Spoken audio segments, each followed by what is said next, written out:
தொலைக்காட்சியின் பிரதான செய்திகள். முதலில் தலைப்புச் செய்திகள்.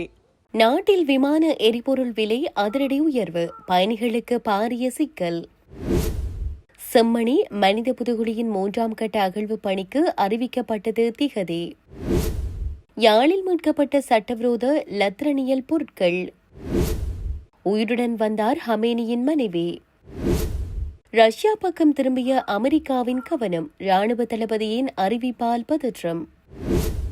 ஓமன் நாட்டின் எண்ணெய் சேமிப்பு கிடங்குகளை பதம் பார்த்த ஈரானின் ட்ரோன்கள். மோதலுக்கு மத்தியில் ஈரானிய ஜனாதிபதியை தொடர்பு கொண்ட மோடி. கனடாவில் 3வது முறையாக லொத்தர் சீட்டில் பரிசு வென்ற நபர். கனடாவில் பாடசாலை பேருந்து மோதி ஒருவர் பலி. தொடர்பான விரிவான செய்திகள். உலக சந்தையில் விமான எரிபொருள் வெளியேற்றத்திற்கு ஏற்ப உள்நாட்டிலும் அதன் விலை அதிகரிக்கப்பட்டுள்ளது. மத்திய கிழக்கில் நிலவும் போர்ச்சூழல் காரணமாக இந்த விலை அதிகரிப்பு தவிர்க்க முடியாதது என தெரிவிக்கப்பட்டுள்ளது.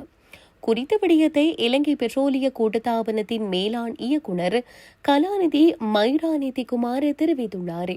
இதன் அடிப்படையில் கடந்த 27ஆம் திகதி 93.57 அமெரிக்க டாலராக இருந்த ஒரு பேரல் விமான எரிபொருளின் விலை தற்போது 209 அமெரிக்க டாலராக உயர்ந்துள்ளது. இதற்கிடையில் விமான எரிபொருள் விலை அதிகரிப்புக்கு ஏற்ப உள்நாட்டில் விமான பயண சீட்டுகளின் விலையையும் அதிகரிக்க நடவடிக்கை எடுக்கப்படும் என தெரிவிக்கப்பட்டுள்ளது. குறித்த விடயத்தை துறைமுகங்கள் மற்றும் சிவில் விமான போக்குவரத்து பிரதி அமைச்சர் ஜனிதா அருவன் கொடிதுவக்கு தெரிவித்துள்ளமை குறிப்பிடத்தக்கது. செம்மணி மனித புதுகுழியில் 3ஆம் கட்ட அகழ்வு பணிகள் எதிர்வரும் ஏப்ரல் மாதம் 20ஆம் திகதி முன்னெடுக்க தீர்மானிக்கப்பட்டுள்ளது. செம்மணி மனித புதுகுழி வழக்கு நேற்றைய தினம் வியாழக்கிழமை யாழ் நீதவான் நீதிமன்றில் விசாரணைக்கு எடுத்துக் கொள்ளப்பட்டது. அதன்போது புதுகுழியை சூழவுள்ள பகுதிகளை வாரத்தில் 2 தினங்கள் சட்ட வைத்திய அதிகாரியின் நேரடி கண்காணிப்பில் துப்புரவு பணிகளை முன்னெடுக்க வேண்டும் என நல்லூர் பிரதேச சபைக்கு மன்று கட்டளையிட்டுள்ளது. அத்துடன் புதைகுழி பகுதியில் அகழ்வு பணிகளில் ஈடுபடுபவர்களுக்காக மற்றும் பொருட்களை வைப்பதற்காக அமைக்கப்பட்டிருந்த தற்காலிக கொட்டகைகள் டித்வா புயல் அதனைத் தொடர்ந்து யாழில் பெய்த பருவமழை காரணமாக சேதமடைந்துள்ளன. அவற்றினை அங்கிருந்து அகற்றி புதிய கொட்டகைகளை அமைக்கவும், அகழ்வு பணிகளுக்கான தளபாடங்களை கடந்த அகழ்வு பணிகளுக்கு ஏற்ப அவற்றினை அங்கிருந்து அகற்றி புதிய கொட்டகைகளை அமைக்கவும், அகழ்வு பணிகளுக்கான தளபாடங்களை கடந்த அகழ்வு பணிகளுக்கு ஏற்பாடு செய்தது போன்று நல்லூர் பிரதேச சபை இம்முறையும் தளபாட வசதிகளுக்கு ஏற்பாடு செய்ய மன்று கட்டளையிட்டது. பொதுகுழி பகுதிக்கு நேரில் சென்று களத்தரிசிப்பை மேற்கொள்வதென்று மன்றில் தீர்மானிக்கப்பட்டதற்கு அமைய நீதவான் எஸ் லெனின்குமார், சட்ட வைத்திய அதிகாரி எஸ் பிரணவன், சட்டத்தரணிகளான நிரஞ்சன், ரணிதா, நல்லூர் பிரதேச சபை செயலாளர் உள்ளிட்டோர் நேரில் சென்று புதைகுழியை பார்வையிட்டனர். அதன்போது புதைகுழிக்குள் தற்போதும் நீர் தேங்கி நிற்பதனால் எதிர்வரும் 28ஆம் தேதி சட்ட வைத்திய அதிகாரியின் நேரடி கண்காணிப்பில் நீரினை வெளியேற்றும் நடவடிக்கைகளை முன்னெடுப்பது என்றும், ஏப்ரல் மாதம் 8ஆம் தேதி குறித்த வழக்கு நீதிமன்றத்தில் எடுக்கப்படும் எனவும், ஏப்ரல் 20ஆம் தேதி 3ஆம் கட்ட அகழ்வு பணிகளை முன்னெடுப்பது எனவும் திகதிகள் இடப்பட்டுள்ளன. யாழில் 2 கடைகளில் இருந்து சட்டவிரோத இலத்திரனியல் உபகரணங்கள் மீட்கப்பட்டுள்ளன. இலத்திரனியல் உபகரணங்களை விற்பனை செய்கின்ற யாழ்ப்பாணத்தில் உள்ள 4 கடைகளும் ஓருள பகுதியில் உள்ள ஒரு கடையிலும் நேற்றைய தினம் சோதனை நடவடிக்கைகள் மேற்கொள்ளப்பட்டன. இதன்போது தொலைத்தொடர்பு ஆணைக்குழுவின் அனுமதியின்றி 2 கடைகளில் இலத்திரனியல் உபகரணங்கள் விற்பனைக்காக வைத்திருந்த நிலையில் மீட்கப்பட்டன. தொலைத்தொடர்பு ஆணைக்குழுவின் உத்தியோகத்தர்கள் மற்றும் யாழ்ப்பாண காவல்துறையினர் ஆகியோர் மேற்கொண்ட சுற்றிவளைப்பு நடவடிக்கையின் போது இந்த மீட்பு நடவடிக்கை முன்னெடுக்கப்பட்டது. மீட்கப்பட்ட சட்டவிரோத இலத்திரனியல் பொருட்களை யாழ்ப்பாணம் நீதவான் நீதிமன்றத்தில் முற்படுத்துவதற்கான நடவடிக்கைகளை காவல்துறையினர் மேற்கொண்டு வருகின்றனர். ஈரானின் முன்னாள் உச்ச தலைவர் ஆயதுல்லா அலி ஹமேனியின் மனைவி உயிரிழந்ததாக வெளியான செய்திகளை ஈரான் அரசு தொடர்புடைய ஊடகங்கள் மறுத்துள்ளன.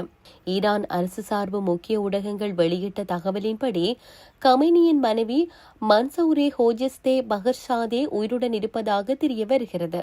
முன்னதாக கடந்த பிப்ரவரி 28 அன்று ஹமேனியின் இல்லத்தை அமெரிக்க மற்றும் இஸ்ரேல் இணைந்து நடத்திய வான்வெளி தாக்குதலில் அவர் உயிரிழந்ததாக ஈரான் அதிகாரிகள் தெரிவித்திருந்தனர்.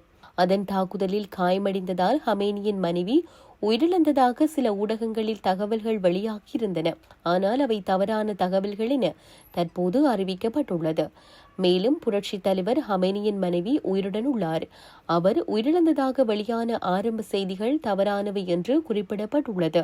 இருப்பினும் அவரது தற்போதைய உடல்நிலை குறித்து கூடுதல் தகவல்கள் வெளியிடப்படவில்லை. இதற்கு முன்பு ஈரான் ஊடகங்களில் சில தாக்குதலுக்கு பிறகு அவர் கோமா நிலையில் இருந்ததாகவும் பின்னர் உயிரிழந்ததாகவும் செய்தி வெளியிட்டிருந்தமை குறிப்பிடத்தக்கது. அமெரிக்க படையினரை குறிவைத்து தாக்குதல்களுக்கு உதவி செய்பவர்களுக்கு அமெரிக்கா வலுவான மற்றும் கடுமையான பதிலை வழங்கி வருவதாக ஐரோப்பாவில் உள்ள அமெரிக்க ராணுவத்தின் தலைமை தளபதி அலெக்ஸ் கிரின்ஹேவ் தெரிவித்துள்ளார். அமெரிக்க செனட்டில் நடைபெற்ற கேள்வி பதில் அமர்வில் ஜனநாயக கட்சி செனட்டர் ஒருவர் ஈரானுக்கு ரஷ்யா வழங்கும் உதவிகளை பற்றி கேள்வி எழுப்பினார். அதற்கு பதிலளித்த தளபதி, எந்த ஒரு நாடு அல்லது அமைப்பு அமெரிக்க படையினரை ஆபத்தில் ஆழ்த்தும் வகையில் செயல்பட்டால் அதற்கு நாம் வலுவாக பதிலளிக்க வேண்டும் என்று குறிப்பிட்டுள்ளார். அதன்போது குறித்த செனட்டர், அப்படியானால் நாம் ஏன் இதுவரை அதை செய்யவில்லை என்று கேள்வி தொடர்ந்து எழுப்பியுள்ளார். அமெரிக்க படைகளை குறிவைத்து தாக்குதல்களுக்கு உதவி செய்பவர்களுக்கு எதிராக நாங்கள் வலுவாக பதிலளித்து வருகிறோம் என்பதில் நான் நம்பிக்கை கொண்டுள்ளேன். இதை பற்றி மேலும் விவரங்களை ரகசிய அமர்வில் விளக்குவேன் என்று கிரின்ஹேவிச் பதில் அளித்துள்ளார். ஈரானுக்கு அமெரிக்க படைகள் உள்ள இடங்கள் குறித்து ரஷ்ய உளவு தகவல்கள் வழங்கி வருவதாகவும் அமெரிக்க மற்றும் வளைகுடா நாடுகளின் இலக்குகளை தாக்க பயன்படுத்தப்படும் மேம்பட்ட ட்ரோன் உத்திகளை உருவாக்கவும் உதவி செய்து வருவதாகவும் வெளியான தகவல்களை தொடர்ந்து மேற்படி கருத்துகள் வெளியாகியுள்ளமை குறிப்பிடத்தக்கது. ஓமன் நாட்டின் மிக முக்கியமான சலாலா துறைமுகத்தில் எண்ணெய் சேமிப்பு கிடங்குகள் மீது ஈரான் ட்ரோன்கள் மூலம் தொடர் தாக்குதல் நடத்தியுள்ளது. மேற்காசிய நாடான ஓமனின் சலாலா துறைமுகம் ஆசியா ஐரோப்பா இடையேயான வர்த்தக பாதையின் மையத்தில் உள்ளது. உலகின் மிகப்பெரிய கொள்கலன் கப்பல்களை கையாளும் திறன் கொண்ட இத்துறைமுகத்தில் எண்ணெய் சேமிப்பு கிடங்குகள் மீது ஈரான் தாக்குதல் நடத்தியது. பல ட்ரோன்கள் சுட்டு வீழ்த்தப்பட்டாலும் சில ட்ரோன்கள் தப்பி எண்ணெய் கிடங்குகளை தாக்கியதால் பெரும் தீப்பற்றி எரிந்தது. இதில் வணிக கப்பல்களுக்கு சேதமில்லை. நாட்டின் எண்ணெய் விநியோகத்தில் பெரிய பாதிப்போ இல்லை என்று ஓமன் அதிகாரிகள் தெரிவித்துள்ளனர். ஆனால் துறைமுக செயற்பாடுகள் தற்காலிகமாக பாதிக்கப்பட்டன. ஓமன் சுல்தான் ஹைதம் பின் தாரிக் ஈரான் ஜனாதிபதி மசூத் பெசக்ஷியானுடன் தொலைபேசியில் பேசி இத்தாக்குதல் குறித்து கடும் கண்டனத்தை பதிவு செய்தார். ஈரானிய ஜனாதிபதி மசூத் பெசக்ஷியானுடன் இந்திய பிரதமர் நரேந்திர மோடி தொலைபேசி மூலம் உரையாடியுள்ளார். இதன்போது மத்திய கிழக்கில் நடைபெற்று வரும் மோதல் குறித்து அவர் கலந்துரையாடியதாக தெரிவிக்கப்படுகிறது. இந்த உரையாடலில் பிராந்தியத்தில் பதற்றம் அதிகரித்து வருவது மற்றும் பொதுமக்கள் உயிரிழப்புகள் ஏற்படுத்துவது குறித்து ஆழ்ந்த கவலை இருப்பதாக மோடி தெரிவித்ததாக அவர் தனது எக்ஸ் கணக்கில் வெளியிட்ட பதிவில் கூறியுள்ளார். மேலும் அமைதி மற்றும் ஸ்திரத்தன்மையை பாதுகாக்க இந்தியா உறுதியாக இருப்பதை அவர் மீண்டும் வலியுறுத்தியதுடன் பிரச்சினைகளை தீர்க்க உரையாடல் மற்றும் தூதரக வழிமுறைகள் முக்கியம் எனவும் வலியுறுத்தியுள்ளார்.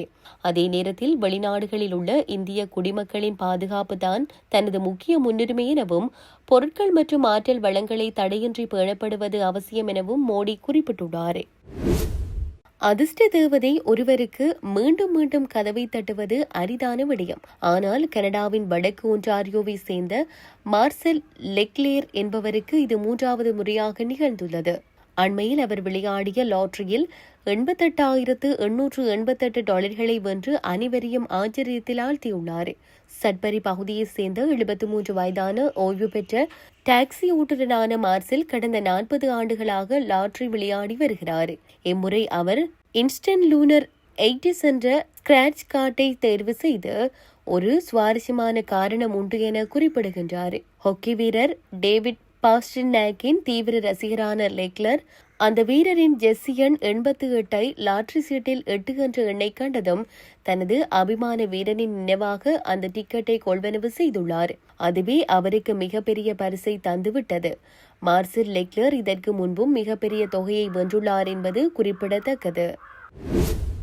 கனடாவின் நோவா ஸ்கோஷியா மாகாணம் நார்த் சிட்னி பகுதியில் பாடசாலை பேருந்தும் காரும் மோதிக்கொண்ட விபத்தில் 53 வயது நபரொருவர் உயிரிழந்துள்ளார். ஆர்ஷிபால்ட் அவென்யூ மற்றும் பிளசன்ட் ஸ்ட்ரீட் சந்திப்பில் இந்த விபத்து இடம்பெற்றுள்ளது. இதில் காரை ஓட்டி சென்றவர் பலத்த காயமடைந்து மருத்துவமனையில் அனுமதிக்கப்பட்டார். சிகிச்சை பலனின்றி அவர் உயிரிழந்ததாக காவல்துறையினர் உறுதிப்படுத்தியுள்ளனர். விபத்துக்குள்ளான பேருந்தில் மெமோரியல் உயர்நிலை பள்ளியை சேர்ந்த 29 மாணவர்கள் பயணம் செய்துள்ளனர். விபத்தை தொடர்ந்து மாணவர்கள் அனைவரும் பேருந்திலிருந்து வெளியேற்றப்பட்டனர். சில மாணவர்களுக்கு உயிருக்கு ஆபத்தல்லாத காயங்கள் ஏற்பட்ட நிலையில் அவர்கள் மேலதிக சிகிச்சைக்காக மருத்துவமனைக்கு அழைத்து செல்லப்பட்டனர். இத்துடன் செய்திகள் யாவும் நிறைவு பெறுகின்றன. மேலதிக செய்திகளை அறிந்து கொள்வதற்கு www.tamilaram.com எனும் இணையதளத்தை பார்வையிடுங்கள்.